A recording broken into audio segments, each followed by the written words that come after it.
બનાવટી લેટરકાંડ મુદ્દે અમરેલીમાં રાજનીતિ ગરમાઈ છે।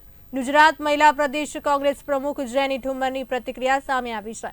જેની ઠુમ્મરે પોલીસની કામગીરી સામે સવાલ ઉઠાવ્યા છે। રેતી, દારૂ અને ડ્રગ્સ મુદ્દે પોલીસને ઘેરીને આક્ષેપો કર્યા છે। આરોપી દીકરીને પ્રેસ કોન્ફરન્સમાં ખુલ્લું મોઢું રાખીને ઊભી રખાઈ હતી।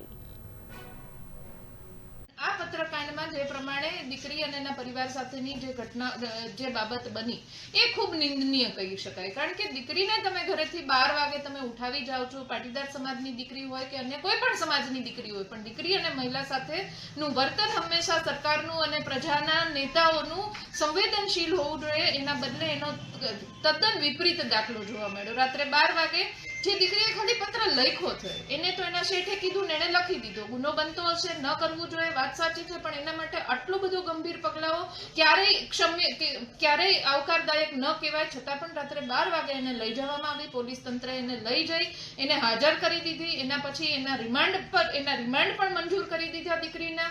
એના પછી એને પ્રેસ કોન્ફરન્સ જ્યારે પોલીસ કરે છે ડીએસપી, ત્યારે પાછળ ખુલ્લા મોઢે ઘણા એવા કાંડ થાય છે કે જેને ખરેખર પ્રજાની સમક્ષ બતાવવા જોતા હોય ત્યારે તમે મોઢા ઢાંકી દો છો, ને આમાં કોઈ બતાવવાથી કે તમારું કોઈ પેલું નથી, છતાંય દીકરીને પ્રેસ કોન્ફરન્સમાં પાછળ ઊભી રાખો છો, એની આઈડેન્ટિટી છતી કરો છો અને તમે પ્રેસ કોન્ફરન્સ કરો છો। બીજું પગલું આ પણ નિંદનીય કહેવાય। ત્રીજું, તમે એના સરઘસ પણ કાઢો છો। હજી દીકરી ઉંમરલાયક છે, એના લગ્ન પણ થવાના બાકી છે, એનો પરિવાર સામાન્ય પરિવાર છે, એટલે તમે કઈ દિશામાં લઈ જઈ રહ્યા છો? તમે જે નબળા પરિવારો હોય, જે પરિવારને માંથી કોઈ બોલી ન શકતું હોય, કોઈના છેડા ક્યાંય ન અડતા હોય, એટલે એની ઉપર તમે જોર જબરદસ્તી કરીને મોટા ગુનેગારોને તમે છાવરી લ્યો છો ને પ્રજામાં મેસેજ દો છો કે સરઘસ કાઢીને અમારી પોલીસ ખૂબ સારું કામ કરી રહી છે, તો ખૂબ નિંદનીય છે।